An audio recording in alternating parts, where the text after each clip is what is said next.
मिल्लत news bulletin में आपका स्वागत है। देश और दुनिया की बड़ी खबरों के साथ मैं असरार अहमद। प्रधानमंत्री नरेंद्र मोदी की 2 दिवसीय बांग्लादेश यात्रा का विरोध राजधानी ढाका में जारी है। नागरिकों के विरोध में पुलिस द्वारा रबर की गोलियों और आंसू गैस का उपयोग करना पड़ा, जिसमें छात्र भी शामिल थे, जिसमें 30 से अधिक लोग घायल हो गए हैं। जबकि शुक्रवार को दोपहर ढाका बैतुल मुकर्रम क्षेत्र में प्रदर्शन किया गया था।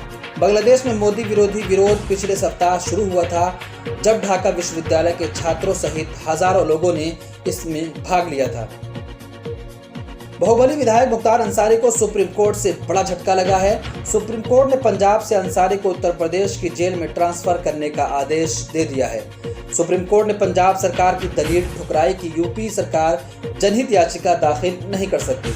अदालत ने कहा कि बांदा के जेल सुप्रिंटेंडेंट अंसारी को मेडिकल सुविधा उपलब्ध कराएंगे।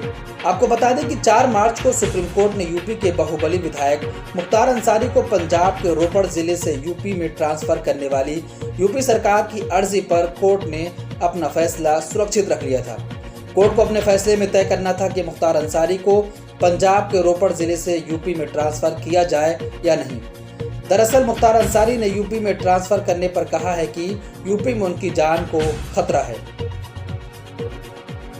असम में ध्रुवीकरण पर अमित शाह की कोशिश, बदरुद्दीन अजमल पर लगाया लैंड जिहाद का आरोप। बीजेपी नेता अमित शाह ने असम में चुनावी रैली को संबोधित करते हुए एक बार फिर लोगों को बांटने की कोशिश की है। उन्होंने बदरुद्दीन अजमल पर भूमि जिहाद करने का आरोप लगाया है और कहा कि आपकी जमीन भी चली जाएगी। अमित शाह ने कहा कि बदरुद्दीन अजमल लैंड जिहाद कर रहे हैं। मैं आपको गारंटी देता हूं कि 5 साल बाद असम में कोई भी जमीन जिहाद नहीं कर पाएगा। महाराष्ट्र के महानगर मुंबई के कोविड अस्पताल में लगी आग से प्रभावित लोगों के परिवार को महाराष्ट्र के सीएम उद्धव ठाकरे ने 5-5 लाख रुपए की मुआवजा राशि देने का ऐलान किया है। मुख्यमंत्री ने आग लगने के कारण हुए हादसे में मारे गए लोगों के परिजनों से माफी भी मांगी है। सीएम ने कहा कि कोरोना महामारी के वक्त इस अस्पताल को परमिशन दी गई थी और 31 मार्च को इसकी इजाजत खत्म होने वाली थी, लेकिन इससे पहले ही ये हादसा हो गया। उन्होंने बताया कि आग इस कोविड अस्पताल में नहीं बल्कि मॉल की एक दुकान में लगी, जहां से फैलते हुए ये अस्पताल तक पहुंच गई। उन्होंने कहा कि घटना को लेकर जो भी जिम्मेदार होगा उस पर कार्रवाई की जाएगी। राष्ट्रपति रामनाथ कोविंद की अचानक तबीयत खराब हो गई। सीने में दर्द की शिकायत के बाद उन्हें आर्मी अस्पताल में भर्ती किया गया है। आर्मी अस्पताल की ओर से जारी बयान के मुताबिक राष्ट्रपति की हालत अभी स्थिर है। उनका रूटीन चेकअप किया गया है। एक बयान में नई दिल्ली में सेना के अनुसंधान और रेफरल अस्पताल ने कहा कि राष्ट्रपति रामनाथ कोविंद को सीने में तकलीफ की शिकायत के बाद भर्ती कराया गया था। राष्ट्रपति का नियमित परीक्षण किया गया है और अब वो निगरानी में है। उत्तर प्रदेश राज्य निर्वाचन आयोग ने पंचायत चुनाव 2021 के लिए तारीखों का ऐलान कर दिया है। वहीं यूपी के 13 ऐसे गांव भी हैं जहां ग्राम प्रधान पद के लिए चुनाव नहीं हो पाएंगे। दरअसल 13 ऐसे गांव हैं जहां भी ग्राम प्रधान अपना कार्यकाल पूरा नहीं कर पाए हैं। इस लिस्ट में 3 गांव सीतापुर के, 1 गांव बहराइच, इसके अलावा 9 गांव गोंडा जिले के हैं जहां चुनाव नहीं हो पाएंगे। आरक्षण सूची को लेकर दायर की गई याचिका पर आज सुप्रीम कोर्ट ने सुनवाई की। सुप्रीम कोर्ट ने किसी प्रकार से दखल देने से इनकार कर दिया है। याचिकाकर्ता को हाईकोर्ट जाने का निर्देश भी दिया है। राज्य निर्वाचन आयोग ने 4 चरणों में यूपी में मतदान कराने का ऐलान कर दिया है। केंद्र सरकार के 3 नए कृषि सुधार कानूनों के खिलाफ कई राज्यों के किसान नवंबर से प्रदर्शन कर रहे हैं। किसान संगठनों ने प्रदर्शन का अलग तरीका अपना लिया है। शुक्रवार यानी 26 मार्च को संयुक्त किसान मोर्चा ने भारत बंद का ऐलान किया था। किसानों का प्रदर्शन बंद के तहत जारी रहा।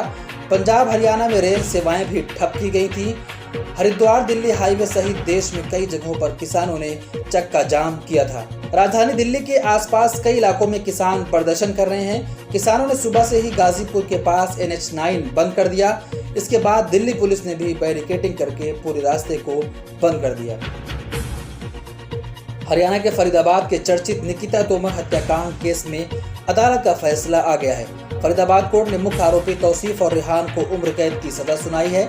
गुरुवार को कोर्ट ने दोनों को दोषी करार दिया था। तीसरे आरोपी अजहर को कोर्ट ने बरी कर दिया था। चीनी विदेश मंत्री वांग यी ने सऊदी क्राउन प्रिंस मोहम्मद बिन सलमान से मुलाकात की है। सऊदी विदेश मंत्री प्रिंस फैसल बिन फरहान, राज्य मंत्री और मंत्रिमंडल के सदस्य भी इस अवसर पर उपस्थित थे। बैठक के दौरान सुरक्षा और स्थिरता के लिए सऊदी अरब और चीन के बीच सहयोग बढ़ाने सहित आपसी हितों के विभिन्न मुद्दों पर भी चर्चा की गई। ब्यूरो रिपोर्ट, मिल्लत टाइम्स। मिल्लत टाइम्स को आपकी जरूरत है। हमारी आप माली मदद करें। हर महीने सिर्फ 100 रुपये और 1 साल के लिए एक साथ सिर्फ 1000 रुपये। रकम भेजने के लिए यहाँ दिए गए फोन पे, गूगल पे और पेटीएम नंबर का इस्तेमाल कर सकते हैं।